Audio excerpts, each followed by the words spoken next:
은혜로운 찬양을 우리 주님께서 매우 기쁘게 받아주신 줄로 믿습니다. 할렐루야. 우리 주님 부활하셨습니다. 여러분, 오늘 이렇게 인사합시다. 예수님께서 부활하셨습니다. 서로 옆을 보시면서 한 번 더 인사하겠습니다. 예수님께서 부활하셨습니다. 네, 감사합니다. 여러분, 작년에는 부활절 예배를 온라인으로밖에 드리지를 못하고 참 안타까웠는데요. 올해는 주님 은혜로 일부에도 제한 인원 내에서 최대한 많이 나오시고 이렇게 예배를 은혜롭게 오늘 드릴 수 있어서 참 감사합니다. 부활절은 충분히 지나고 첫 만월, 보름달이 뜬 다음 주 첫 번째 주일로 교회는 정하고 있는데요. 그래서 우리는 1월 1일이 아니고 그리스도 교회는 부활절이 처음 시작입니다. 이게 기원이고요. 이 부활절부터 시작해서 교회의 모든 절기를 그 해에 정하게 됩니다.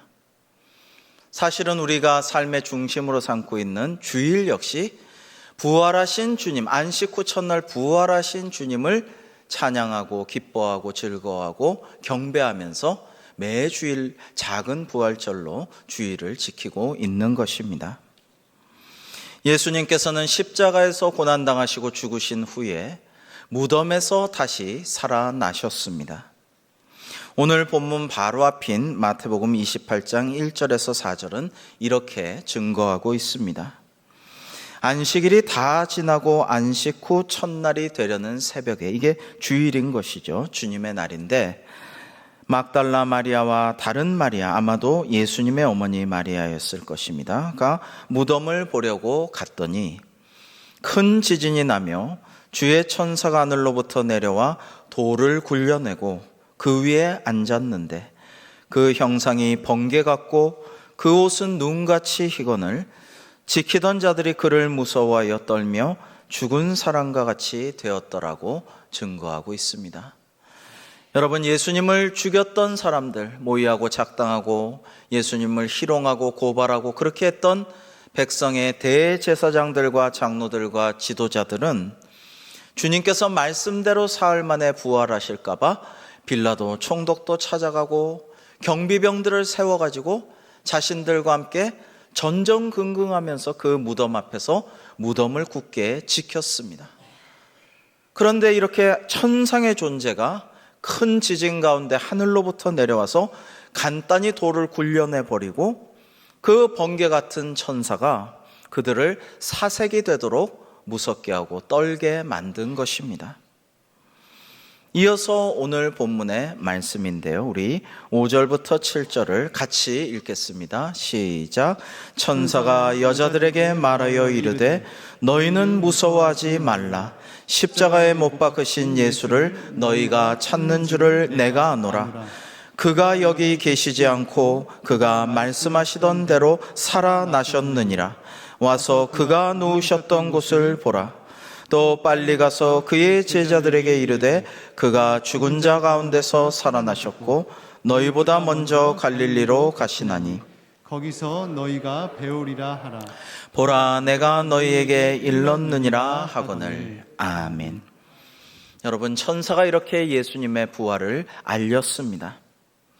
여러분, 이 세상에 많은 일이 있고 위대한 일도 많고 크고 중요한 일도 많지만 인류 역사상, 아니 우주 역사상 가장 중요한 일이 무엇입니까? 그것은 예수님께서 부활하신 사건입니다. 이것은 역사상 단 한 번 일어난 위대한 일이지만 예수님을 믿는 누구나, 그리스도인은 누구나 예수님을 믿고 주님의 부활을 믿고 주님을 나의 구주로 영접하는 자에게는 우리도 장차 다 부활하게 하실 줄로 믿습니다. 여러분, 이 믿음에 아멘 하셨는데요. 이 부활을 믿는 것이 그리스도인의 정체성입니다. 부활과 영생 구원을 믿지 않는다면 세상에 착하게 살아가는 교양 있는 사람들과 우리가 다를 게 없습니다. 우리가 우리 된 것, 그리스도인이 그리스도인 되는 것은 예수님의 부활도 믿고 우리도 부활케 하신다는 약속을 믿고 영생 구원을 믿는 것이죠. 이것이 가장 중요하다라는 것입니다. 예수님의 부활은 죄와 사망의 권세를 정복하고 모든 저주와 질병과 마귀를 정복하신 승리의 사건입니다. 부활보다 더 큰 기적은 없습니다. 많은 기적과 이사가 나타났지만 부활보다 큰 기적은 없는 것입니다. 그리고 하나님께서 우리에게 주시는 수많은 상급과 선물 중에 부활하게 하여 주신다는 영생 부활의 약속보다 더 귀한 선물과 상급이 없습니다. 그리고 그러므로 말미암아 부활보다 더 큰 영광은 이 세상에 존재하지 않는 것입니다. 세상에서 아무리 잘 살아도, 아무리 누리고 존경을 받아도, 아무리 사람들이 칭찬하고 정말 대단한 인생 같아도 여러분, 죽음 앞에 만민은 평등한 것입니다. 죽음 앞에 모든 사람이 평등합니다. 지금 코로나19 앞에 모든 사람이 평등하여서 아무리 권세가 있고 아무리 높은 지위가 있고 아무리 건강하고 아무리 부자였어도 똑같이 코로나에 걸리는 것과 마찬가지로 죽음도 그러하죠. 아니, 죽음은 더하죠. 반드시 겪어야 되니까 피할 수도 있는 이 코로나 전염병보다 더한 것이죠. 누구나 평등하게 죽음을 겪을 수밖에 없고 그 죽음 앞에서는 아무리 대단한 사람도 허무하고 초라한 존재가 될 수밖에 없습니다. 여러분, 고대 사회에서 가장 위대하고 인기 있고 가장 사람들이 사랑했던 영웅을 딱 한 명만 꼽으라면 그는 틀림없이 알렉산더 대왕일 것입니다. 그는 20세 부왕 필립의 왕위를 이어받아서 승승장구하며 전 세계를 정복했습니다. 그리스 신화에는 힘센 영웅 헤라클레스가 있죠. 이 알렉산더 대왕은 자기가 그와 같은 자다 해서 사자를 죽이고 헤라클레스처럼 사자 이 가죽을 뒤집어 쓰고 다녔는데요. 사람들은 그의 매력에 흠뻑 빠졌습니다. 전쟁만 하면 이겼습니다. 전쟁의 신인 줄로 사람들은 알았습니다. 그 당시에 세계 최고의 문명국이었던 이집트를 정복하고 나니까 이집트의 신관들이 신탁을 받았는데 이는 신의 아들이다. 아마도 아부하려고 그랬겠죠. 하여튼 그러한 수많은 명예와 권력을 그는 달고 다녔습니다. 이 알렉산더 대왕은 잘 울지 않기로 유명했는데 3번을 크게 그의 일생에서 울었다라고 기록되어 있습니다. 첫 번째는 그가 정말로 열심히 원정을 다니다가 이 성경에도 나오는 고레스 왕, 페르시아 원정을 가서 이 성경에도 나오는 페르시아 고레스 왕의 묘비를 봤는데 이 묘비를 보면서 인생의 허물을 깨달았어.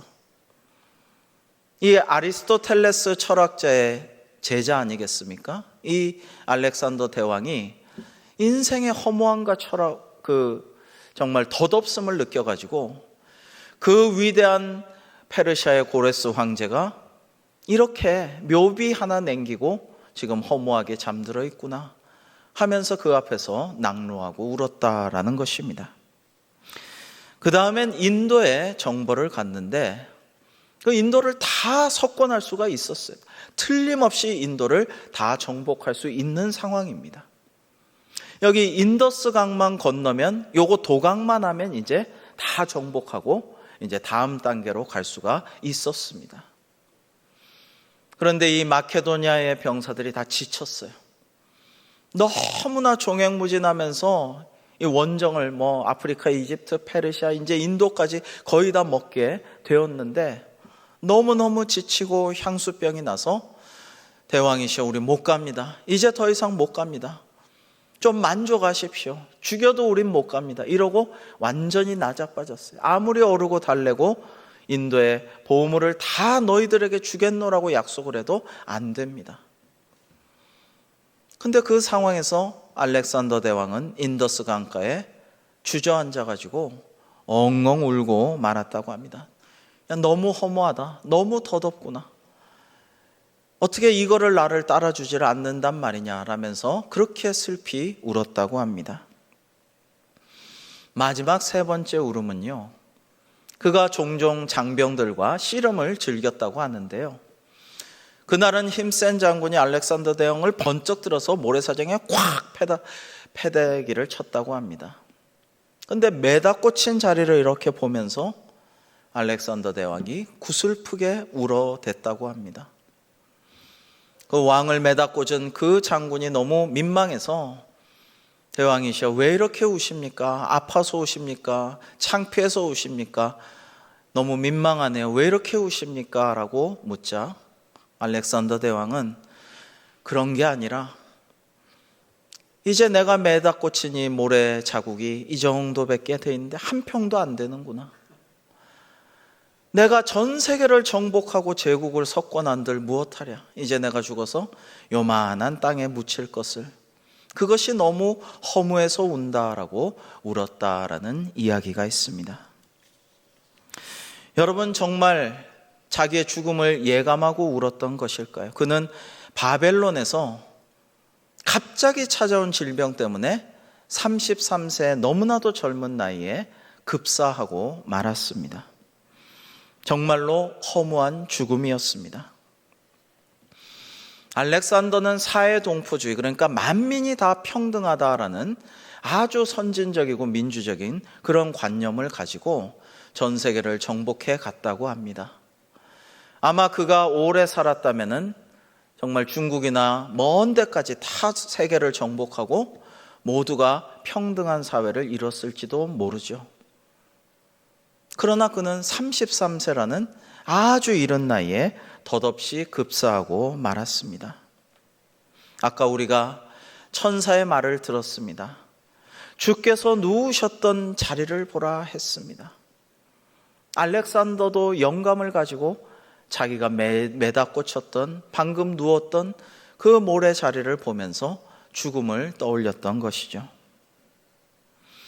여러분, 저는 예수님을 생각하고 예수님의 성경에 나온 말씀들을 묵상할 때 늘 감동하곤 합니다. 그 중에 하나는 이 부분입니다. 예수님은 어쩌면 이렇게 자상하신가?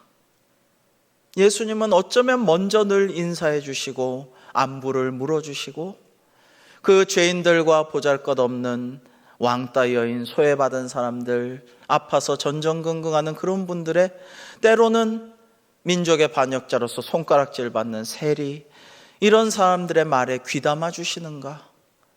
그리고 사랑의 대화를 늘 나누시는가? 거기에 참 감동을 받습니다. 오늘 말씀에도 무서움과 함께 큰 기쁨으로 제자들에게 달려가는 여자들을 부활하신 예수님께서는 친히 만나 인사해 주시고 천사의 말을 자상하게 재확인해 주십니다.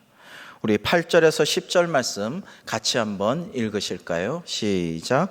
그 여자들이 무서움과 큰 기쁨으로 빨리 무덤을 떠나 제자들에게 알리려고 다름질할세.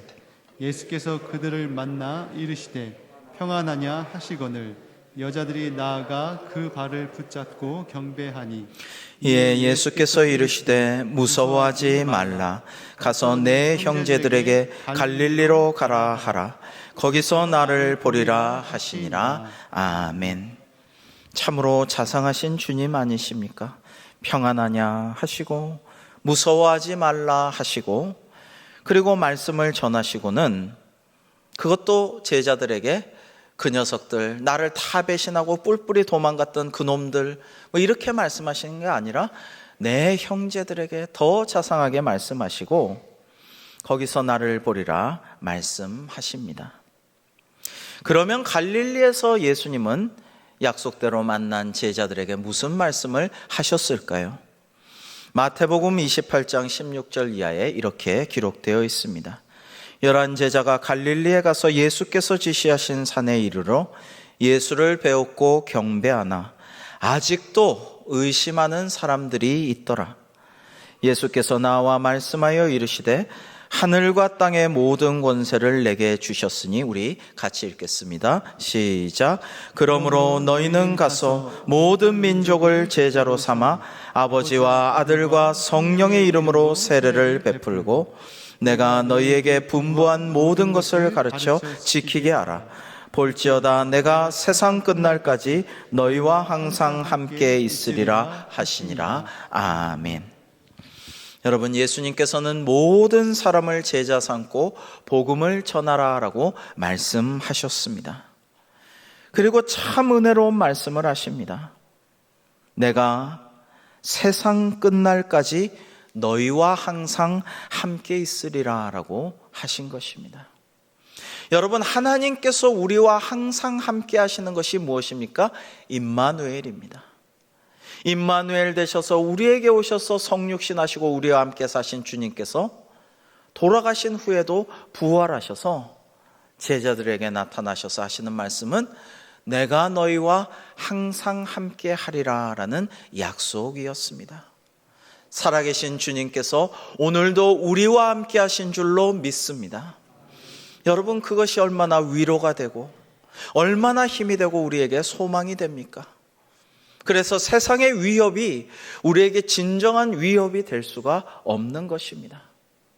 우리는 세상 사람들처럼 걱정, 근심, 염려하고 믿음 없는 자처럼 살지 않아야 하는 것입니다. 왜요? 우리 주님이 항상 우리와 동행하시기 때문입니다.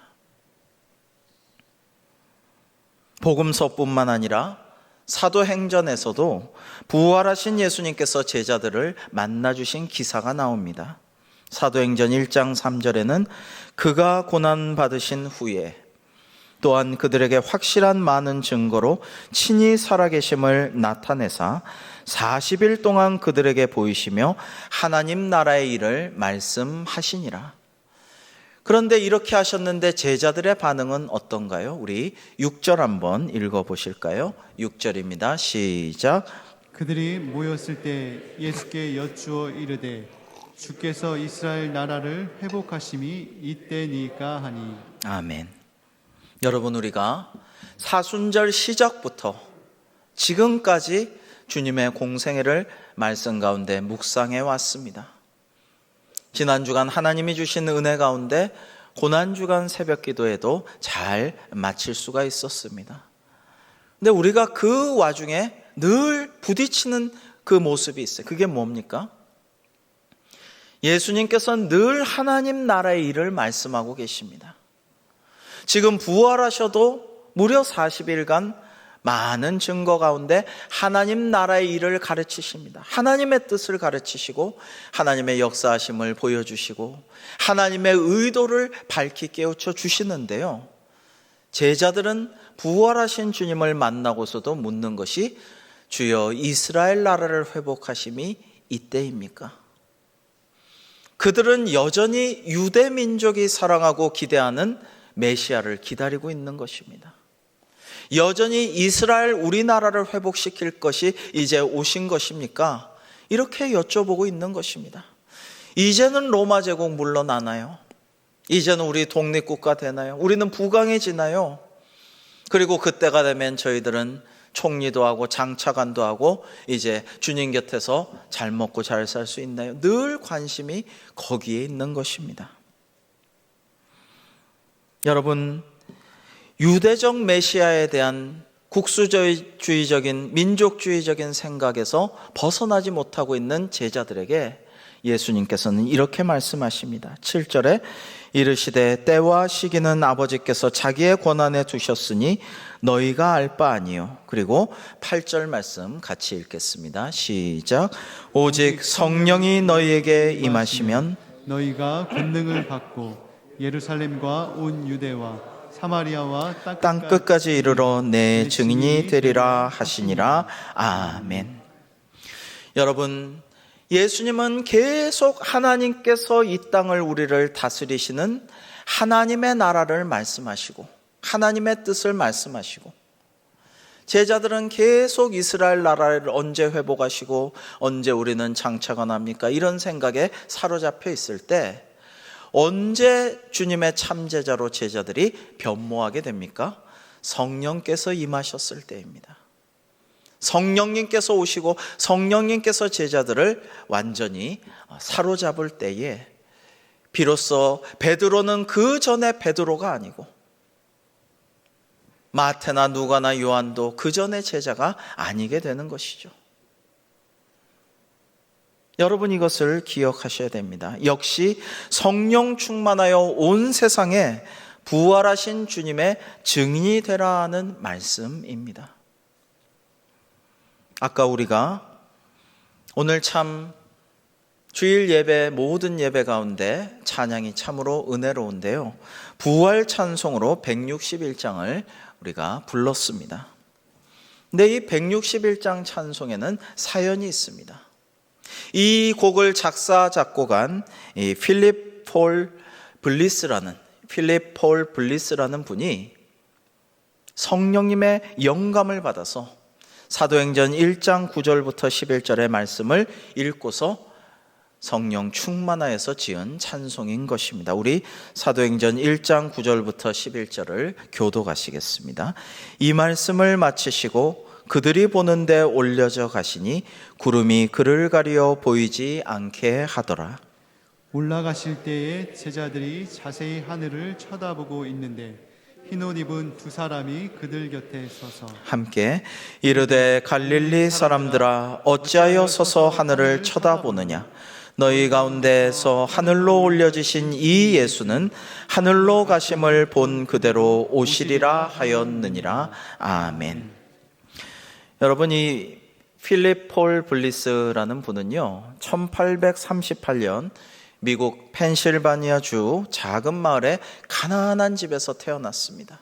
너무 집이 가난해서 먹고 살기가 어려워서 예전에 말씀드렸던 이자익 목사님처럼 가출해가지고 11살밖에 안 된 나이에 여기저기 떠돌면서 농장 일도 하고 목재소 일도 하고 그렇게 어렵게 살았습니다.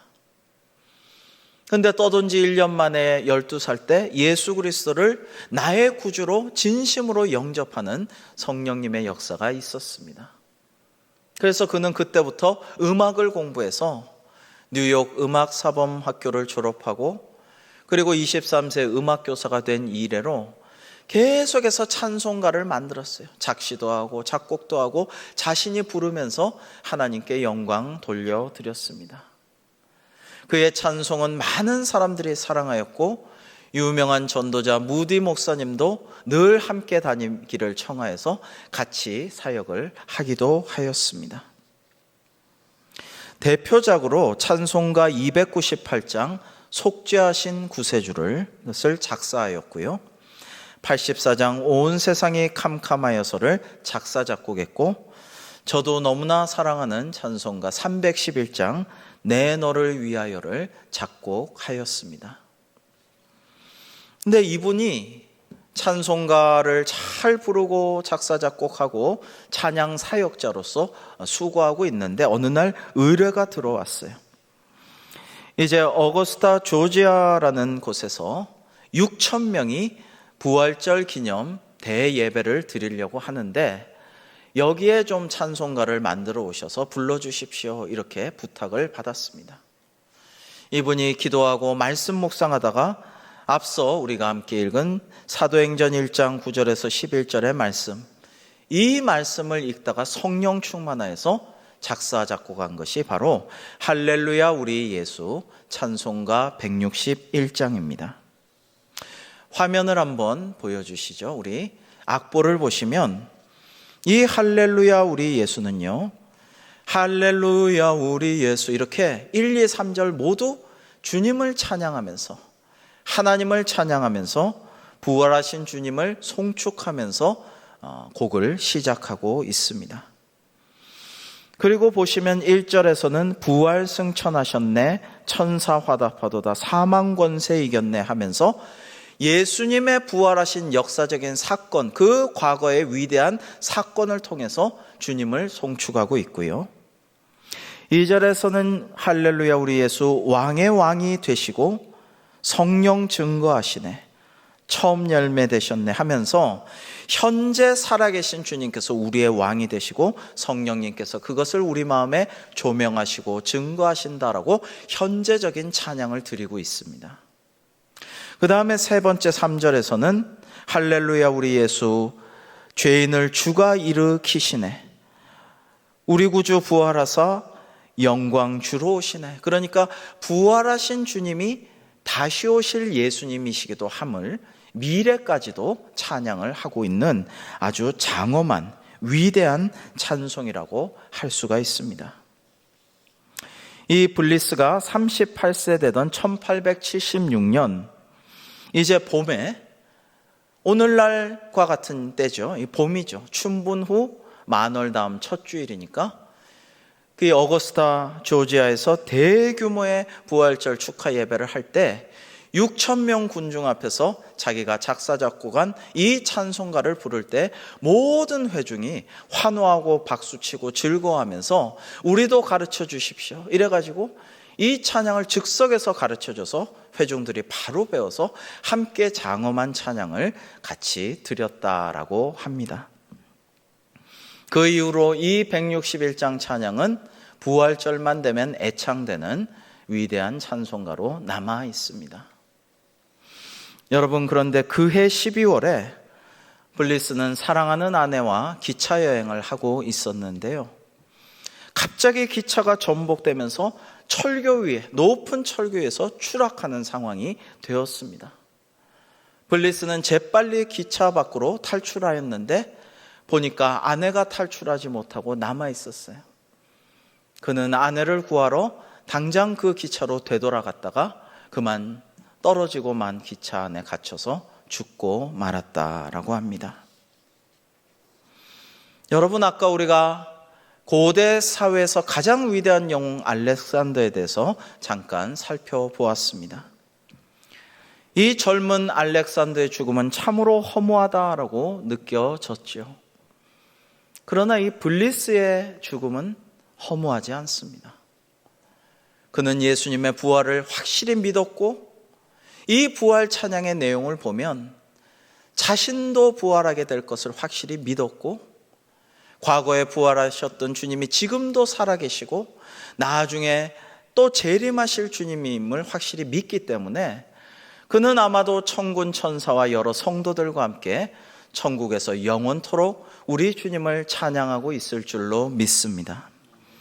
그러므로 허무한 죽음이 아닌 것이에요. 불쌍한 죽음이 아닌 것입니다. 사랑하는 성도 여러분, 하나님께서는 예수님의 부활을 믿는 우리도 장차 마지막 때에 다 부활하게 하여 주실 줄로 믿습니다. 부활을 믿는 우리는 영혼만 천국 가서 영생하는 게 아니라 우리의 죽은 육신이 예수님처럼 새롭고 신령한 몸으로 부활하여서 영원히 살 것입니다. 그러므로 부활보다 더 큰 상급이 없고 부활보다 더 큰 영광이 없고 부활보다 더 큰 우리에게 예비하신 약속된 선물이 없는 것입니다. 그러므로 우리는 다 함께 주님의 부활을 크게 기뻐하고 즐거워해야 마땅하고요. 또 이 부활의 기쁜 소식을 우리 주변에 기회가 닿는 대로 때를 얻든지 못 얻든지 전해야 할 줄로 믿습니다. 초대교회는 부활절과 부활절 이후에 50일간 이어지는 기쁨의 50일을 지켰습니다. The Great 50 Days 혹은 파스카라고 하는 이 절기는 초대교회가 사순절이나 대림절보다도 더 중요시하며 지켰습니다. 이때는 기쁨의 말, 축복의 말, 덕담 이런 것들을 하며 교제하고 즐겼고요. 나쁜 이야기는 더 하지 않으려고 애를 썼고요. 그 다음에 굴종의 상징으로서 꿇어앉는 일조차도 기쁨의 50일 동안은 꿇어앉지 말자 이렇게 합의하였다라고 합니다. 이 기쁨의 50일간의 초대교회는 교회의 담을 넘어 이웃과 동네 주민과 잔치를 벌였고요. 부활의 기쁜 소식을 누리면서 교제했습니다. 사실은 작년에 기쁨의 50일을 준비하면서 꿈꿨던 것, 올해도 그렇게 하지 못해서 참 아쉽습니다. 그것은 우리가 부활절 예배를 성령 충만한 은혜 가운데 잘 드리고 우리끼리도 교제하지만 밖에 나가서 동네 식당에서 우리가 함께 식사하면서 우리가 즐겁게 평소보다 더 많이 시켜서 맛있게 먹고 그 주인이나 조거먼에게 주님 부활하신 날입니다. 그렇게 전도도 하고 기쁜 소식을 전하고 관양시장이나 마트도 가서 또 공원에도 가서 물건도 많이 사주면서 축복의 말, 저희가 기도한다는 말, 그리고 잘 되시라고 많이 파시라고 하면서 주님 부활하신 기쁨을 오늘은 함께 나누기를 원합니다. 이런 이야기를 나눌 수 있으면 얼마나 좋으랴 생각하였는데요. 지금 코로나로 그렇게 하지 못하지만 저희가 정성껏 준비한 기쁨의 50일 말씀 카드를 여러분들 사랑하는 친지들에게 카톡으로 나눠주시고 친구들에게 SNS로 전해주시고 그리고 또 내가 전도해야지라는 분들에게 전도 대상자에게 기도하면서 이것을 온라인상으로 전해주시면 얼마나 좋을까요? 저도 어제 완성되었기 때문에 이걸 친지들에게 몇 분 제가 나눠드렸습니다. 카톡으로 전해줬는데 참 좋네요. 참 은혜롭습니다. 감사합니다. 이런 응답들이 와서 참 마음이 좋았습니다. 여러분들도 그렇게 하시면 좋겠습니다. 그것은 부활하신 예수님을 증거하는 것이 교회의 사명이기 때문이기도 합니다. 부활하신 주님을 기뻐하고 즐거워하고 우리도 기뻐하고 즐거워하면서 복음을 증거하는 것이 땅끝까지 그것을 가르치고 전하는 것이 주님께서 우리에게 맡기신 일이기 때문입니다. 부활은 날마다 매일매일 우리의 삶의 현장 속에서 선포되고 내 삶을 통해 드러나고 그리고 전해져야만 하는 현재 진행형의 사건이어야 하는 것입니다. 사랑하는 성도 여러분, 여전히 코로나19의 전 세계적인 유행이 계속되고 있지만 부활의 소망과 믿음이 있기에 우리는 세상이 감당하지 못할 세상을 이기는 주님의 자녀요 백성이요 제자로서 이길 수가 있는 줄로 믿습니다. 우리는 마침내 영광스러운 부활의 은혜를 몸소 경험하게 될 것입니다. 사랑하는 성도 여러분, 겨우내 앙상하게 말랐던 소망 없이 죽어있는 것 같은 나무들이 봄이 되면은 파란 새순을 돋우고 또 아름다운 꽃들도 향기롭게 활짝 피우는 것과 같이 우리도 부활의 때에 그렇게 다 변화될 것을 확실하게 믿으면서 이 어려운 시기를 말씀과 기도로 승리하며 나아가는 저와 여러분 우리 대광교회 될 수 있기를 주님의 이름으로 축복합니다. 기도하시겠습니다. 부활하신 주님, 저희가 예수님께서 부활하신 참 의미를 개인과 가정의 삶에서 교회 공동체와 이웃 간에 풍요롭게 재현하고 전할 수 있도록 저희를 사용하여 주시옵소서. 이 기쁜 소식을 부활과 영생 구원의 의미를 세상에 널리 알리게 하여 주옵소서. 그때 부활하신 주님은 고통 중에 있는 우리의 삶 속에 새로운 기쁨을 주실 줄로 믿습니다. 부활의 첫 열매요 우리 부활의 산 소망이신 예수님의 이름으로 기도하옵나이다. 아멘.